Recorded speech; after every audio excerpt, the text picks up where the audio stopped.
3, 2, 1. Let's do it.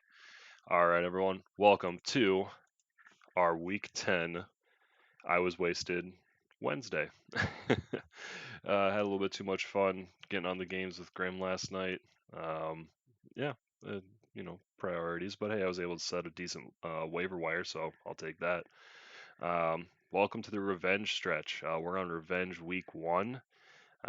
This is the playoff push, everything, and there's just so much more emotion behind this time of the year. It's super fun. Um, yeah, so we have until week 13. Also this week, or last week for trading, and now we have an exact time of when those trades are kaput. It's immediately once they start playing their game, they're done for the season, not available for trades. And then on to social rule, wrap up Commishes Corner. Kinzer, no surprise. Still haven't seen the ghost. We'll see how hunting goes this weekend as Spencer and I guilt trip you the whole time. And Chris, a rare addition to the social rule posting. Just saying, it seems to be that correlation in the standings shows your lack of participation. The Ragnarok knows, and so appease the Ragnarok and do some participating. More guilt to be given out later. Let's take a look at this sleeper report. I haven't even taken a look at this yet. All right, best manager. Ky setting 97% of their perfect possible lineup. And wow, this is like one of the first times that we haven't had a lineup that either had someone out or on bye. So yeah, props to Ky.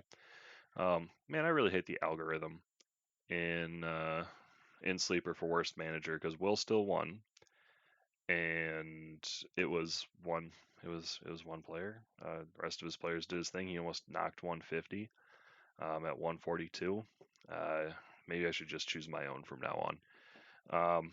Biggest blowout, Spence nailing that 150 mark, that coveted 150, because humans like the round numbers unless it's 0.4. To Kinzer's 107. Not a great score, but it's better than both the scores in the narrowest victory. Good game last week, Steve. That was a hell of a nail biter. I thought I was going to get absolutely embarrassed when your kicker would decide that I would have Zeke lose against a kicker with a 3-point lead. But cheers nonetheless for our garbage heap of weeks that everyone wishes they were going and playing each other against in. And highest score, coincidentally, Project Napalm. Good stuff, man, at 164. Lowest score, Steve. So it was literally the lowest scoring week with the narrowest victory. Yeah.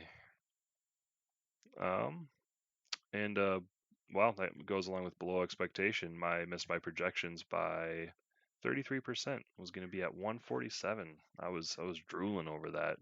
Highest projected that week. And then we get into the players of the week on what teams they were. I think we all know you're either playing with them or against them, and no need to get into that a little bit more. This week's particular game of the week winner. Oh, I didn't even have that up. Silly me. Well, congrats to Ky taking that underdog win, and now we have a four-way tie created with possibilities of even more ties. After I check the schedule, we could actually have a 6-way tie for first, or even 7-way tie for first, something like that. But it would be real fun to watch it happen. And then this weekly trivia is just to start out with a friendly reminder that trivia deadline usually is kickoff on Thursday Night Football. This week, due to my lack of motivation and just hoping to get a little bit more participation, I am extending this week's trivia to go all the way up until Sunday morning kickoff. and so not necessarily the immediate start. But yeah, hoping that we have more talks. I appreciate you guys still reached out, still answered, even after Thursday. So no, good stuff. Loving everyone's different cars. Brings back some fun memories, both mainly with Tebby and Spencer. One, Spencer playing way too many racing video games with them, and Tebby uh, driving your RX-8 after I hadn't driven stick for over a year. Man, I made that senior lot look so cool, grinding it up and down the aisles like a boss. Um, oh, yeah, questions and things. Hmm. Favorite book of all time and why? And I actually know a couple of yours already, but still, it's kind of fun for everyone to spread those out. There you go. Yeah, favorite book of all time and why. I will accept series. Series is a okay. You do not have to just do a book. Um, wow. Good luck, and again, answer by Sunday. Get yourself some beer. People who got some over the mid-season meetup, they can definitely co-sign that it's a fantastic program. Thank you, R2, and R2 also exclaims how fantastic the program is. And then to wrap everything up here for you guys, game of the week winner, Cody versus Spencer. Oh, game of the week winner. This week's game of the week, rather. Cody versus Spencer. This is the pathway that we can get a five-way tie for second place, because how our matchups are me versus Kinzer. So clearly, I want to be beating Kinzer. Um, so that would make me 6-4, and so that's going to be the magic numbers, 6-4.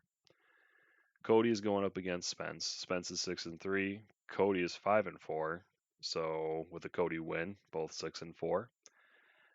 Grim going against Napalm. Ky, if you get this win, 6-4, baby. Yeah, Grim can kind of start joining us down in our slop with all the other mere mortals.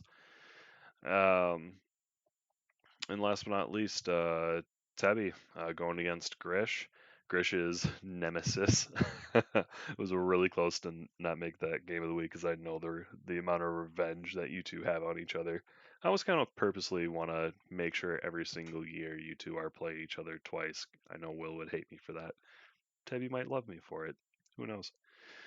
Um, but anyways, Tebby being 5-4 and Will being 3-6, so clearly Tebby wants to get that win, and that would be our five-way tie for second. But it all starts with Cody beating Spencer. So let's take a look at the matchup. Um, with quarterbacks, Spencer having Russell Wilson and Kirk Cousins. I mean, it's Russell Wilson. I don't care that he's at San Francisco. You're just gonna have to bite your nails until Monday night. And then Kirk Cousins is at Dallas. Ooh, both away games. I mean, at least that is helping in the favor of Cody. Usually also having a beast QB situation, being all Dak to the future. Oh, and Spencer's stealing up your cousins. Look at that. Good names, everyone. But Cody's probably going to toss in Derek Carr versus the Chargers, and that's going to be tomorrow night because it's I was wasted Wednesday rather than trash talk Tuesday. Um, yeah, so probably gonna be playing Derek Carr, Chargers with Prescott versus Minnesota. I mean, no one has an easy matchup here, so I'm gonna have to give it to the team with the number one QB on it. That being Russell, even in a very hostile environment, but it's real close. Running backs, wow, this is two incredibly similar teams. So we have Christian McCaffrey, Saquon Barkley, Tevin Coleman, Devonta Freeman. Gonna have to give that one to Cody, just because They both have really decent matchups. Both the top QBs have plus matchups. Barkley being at Jets, McCaffrey being at Green Bay, Christian McCaffrey and Barkley on that same tier. Let's not forget. But Freeman hasn't really been showing us a whole lot this year. And Coleman has been injured on and off. That's kind of hilarious. Freeman versus Coleman, appropriate. And Coleman's actually projected higher too. I'm gonna have to give it to Cody just for increasing his possible points, having two very solid running backs. Um, Wide receivers, Spence, Cooper Kupp, the darling of the show. Marvin Jones, Gallup. Oh, this is easily Cody. I don't even need to read this off, but he has Mari Cooper, Mike Evans, and DK Metcalf. And tight ends. Oof. This can't be right. I don't even think Cody has Eric Ebron anymore. This must be from Tuesday. That would be my guess. Because he actually wrote the script and everything Tuesday. Like I said, I just got way too messed up. And that just, shit happens when you party naked. Oh, yeah, and after waivers, now Cody is actually slated to win. Very interesting. And he has an easy buy stream with the Chiefs against the Tennessee Titans. And that's the only time I'm talking about defenses because his Patriots are on bye, which was a big deal too. And then Spence, are you going to be rolling with them Vikes against? Have you been rolling with the Vikes the whole season? I think you have. I don't even think you've been streaming other defenses. You SOB, and you're sitting there second place. Man, I work way too hard at fantasy. I should just do a randomizer during the draft from now on, and just submit my waivers and submit my lineup once, and just go from there. Maybe answer trade offers. Who knows? Well, so overall, gonna have to actually give the week over to Cody. Just with how close those QBs are, Spence, it's hard for you to find an advantage. Um, we'll see how it plays out. Good luck, everyone, week 10. Take care. Doses.